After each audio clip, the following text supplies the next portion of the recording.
You're watching WAFF 48 News at 5 on your side. Good afternoon. Thank you for joining us on this online edition of WAFF 48 News at 5. I'm Nolan Crane.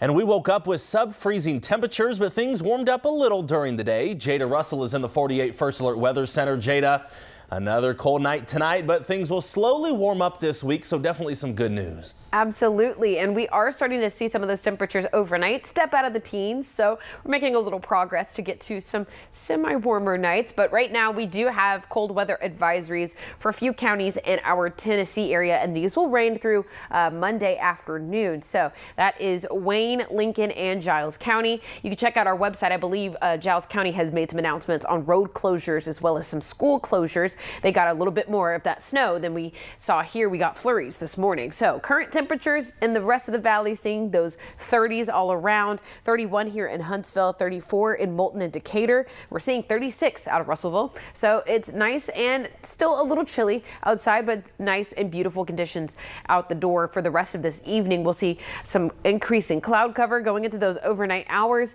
Temperatures will stay in the low 20s instead of the teens. I'll walk you through what to look at for the rest of the work week coming up in a moment.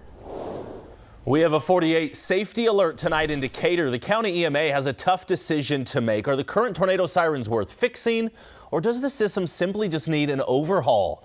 WAFF 48's Faith Delp is live in Decatur. Faith, many of those sirens there don't work, and they're also expensive to maintain. Yes, they are, Nolan. Right behind me is one of the 7 tornado sirens that they have right here in the city of Decatur. And I spoke to the Morgan County EMA director, and he told me 5 of those 7 don't work. And we're told that they haven't worked for the past 6 months. Now, the city council will be voting tomorrow on a budget item to replace the batteries. The cost to replace batteries for all the sirens is nearly $6,000. But there's no guarantee that fresh batteries will fix the problem. If they don't, Mayor Kent Lawrence says he's not sure what the next step would be. New sirens could cost as much as $50,000 to $60,000 each. EMA Director Jonathan Warner says tornado sirens are outdated technology and expensive to maintain, but they still have a place in the severe weather warning system. Warner emphasizes that while they're important, everyone should have another way to be alerted of severe weather. Sirens can go out, just like apps can mess up, just like weather radios can, anything, can mess up. So we always just want to make sure that people have multiple ways of receiving alerts and warnings. Don't just rely on one thing. Have a backup to your backup. Now, tomorrow, the city of Decatur will be voting on whether or not it's worth nearly $6,000 to maintain their tornado sirens. We will keep you updated on their decision. Reporting live in Decatur, Faith Delp, 48 News on your side. It's day 4 of an ongoing water outage in West Lauderdale County. Burst pipes have led to massive leaks that are draining that water tank as fast as they can be filled. And the Water Authority told us on Friday it may be Tuesday before all of the repairs are made. There's been no apparent change in that status this weekend. Water giveaways were on hold today. No word yet if they'll resume tomorrow. The Walker County community is once again rallying behind the Booley family. It's been 1 month since 4-year-old Jonathan Booley wandered off from the family's property near Jasper. He was found dead a few days later. This weekend, the community came together for a fundraiser for the family. And we're told that fundraiser raised almost $11,000. It's definitely a lot bigger than I expected, a lot more than I expected, and I don't think she's going to have to worry for a while as far as having to go to work and things like that. If she needs the time to grieve, she has that. No foul play is suspected in Jonathan Booley's death. A preliminary autopsy suggests he died of hypothermia. The countdown to the Artemis 2 mission continues. This is a live look at the SLS rocket on the launch pad in Florida. In just over 24 hours, crews will begin filling the rocket boosters with hundreds of thousands of gallons of fuel. That's the last big test. And if everything goes well, the next step is setting a launch date and time. That launch could be as soon as 1 week from today. 4 astronauts will be on a 10-day mission to orbit the moon. That'll be the final mission before Artemis 3 returns a crew to the lunar surface next year. Happening tomorrow, the Decatur City Council is meeting to talk about a plan to limit the number of short-term rental properties like Airbnbs in the city.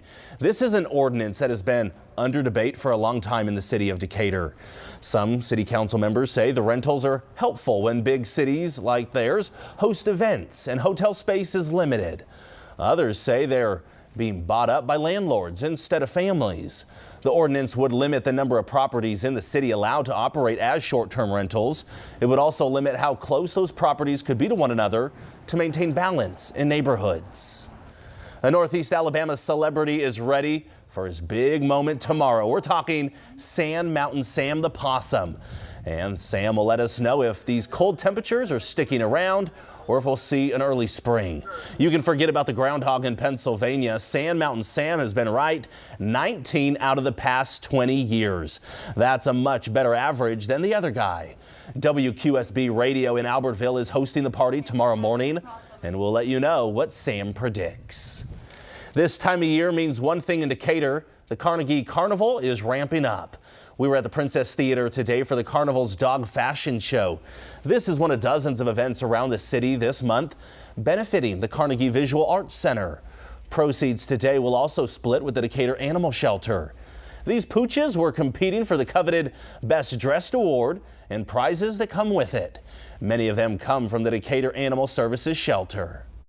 Trinket, the Great Dane, she is a shelter success story, and several others. So it's been really great, and that's been something that really spoke a lot to us about Decatur Animal Services, was they work hard to make sure that their animals find good homes.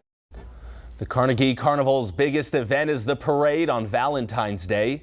That'll take place in downtown Decatur. After the break, find out why the government shutdown might last longer than expected.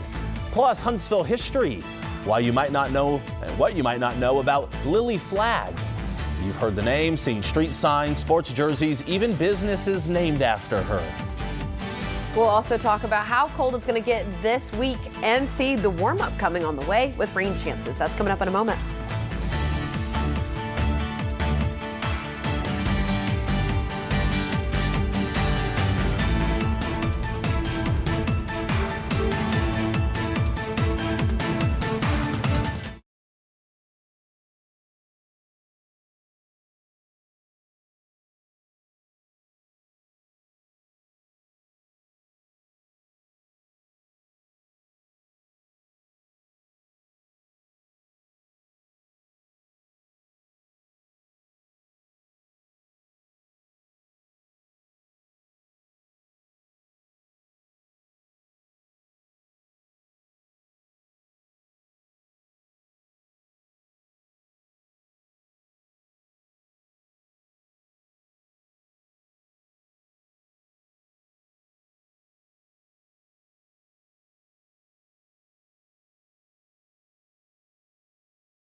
The government shutdown that started Saturday morning may last longer than we thought. On Friday, the Senate passed a spending bill with a big bipartisan majority. Everyone thought the House would vote on that bill on Monday and the government would reopen. Now we're not so sure. House Minority Leader Hakeem Jeffrey says he and several others are not sold on this bill. He says they are willing to continue the shutdown longer as a way to demand reforms to ICE.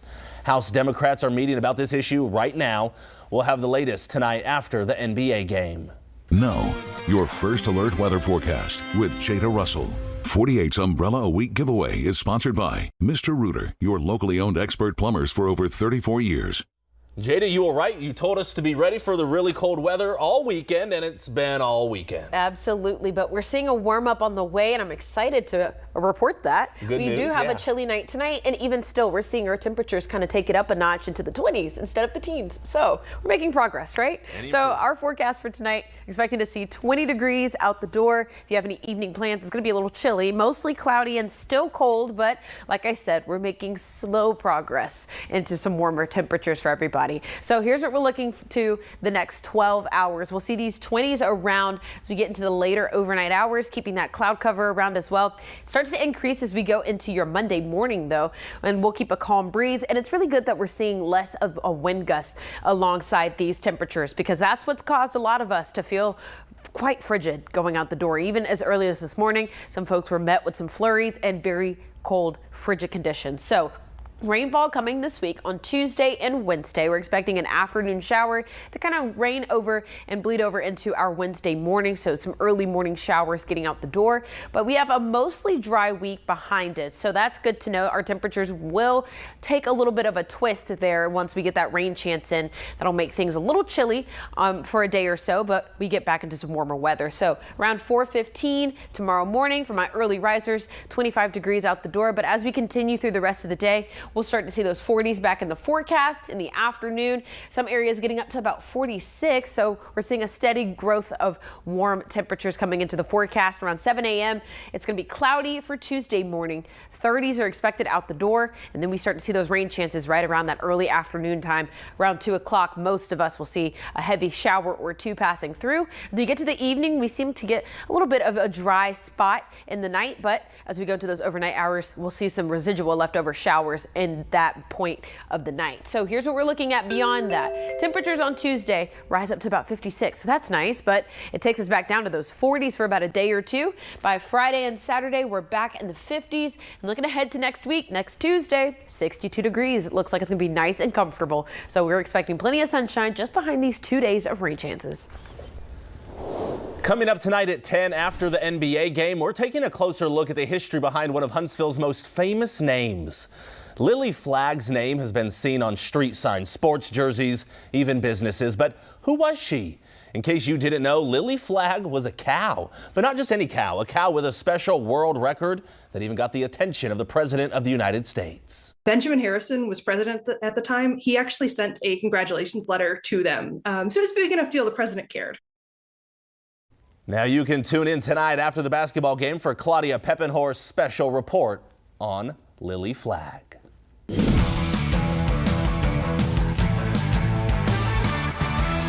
48 Sports is sponsored by Woody Anderson Ford.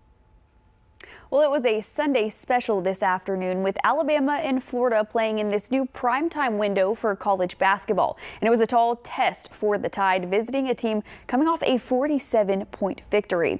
Well, it seemed like the Gators picked up right where they left off, from shooting over 50% to 25 points off of turnovers, while holding Alabama to 0, and then 72 points in the paint compared to the Tide's 26. Florida held the lead in this one for all but 4 minutes and extended the lead up to 27 points late in the game. In the final from Gainesville, 100-77. Not sure I've ever been associated with a game like that, and that's disappointing. And it's also a credit to Florida's game plan. They went to the switching. We didn't handle it well. Their physicality on the switches caused our guards some major problems. We did a terrible job adjusting to it. You got to look in the mirror what I did as a coach, and we just was not our night. A lot of the things that disrupted us were a credit to them. You know, they do a great job of loading to the ball and making you settle for threes. And, you know, our guys got to do a better job of making open shots. And we weren't able to do that tonight. So our 4 best three-point shooters, you know, combined for 7 for 31. So not going to win when you do that on the road. But Tennessee had a lot to do with that.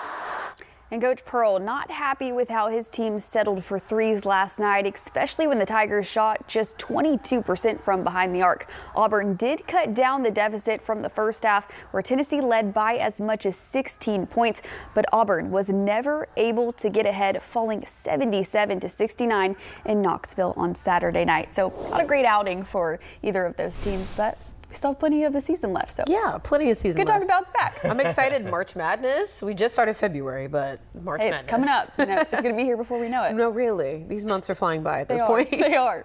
So a look at our forecast real quick. We're expecting to see some of those 20s overnight tonight, and we're warming up as we go through this week. You'll see some 50s in the forecast there, but rain chances on Tuesday will push us back into the 40s for a day or two. But looking ahead to next week, getting some 60s by Tuesday. Isn't that interesting? Yeah, it is, and we need some warmer temperatures. Yeah. Thank you, Jada. Thank you for joining us for this Fast Cast. We'll see you back on air tonight after the NBA game. Have a great night.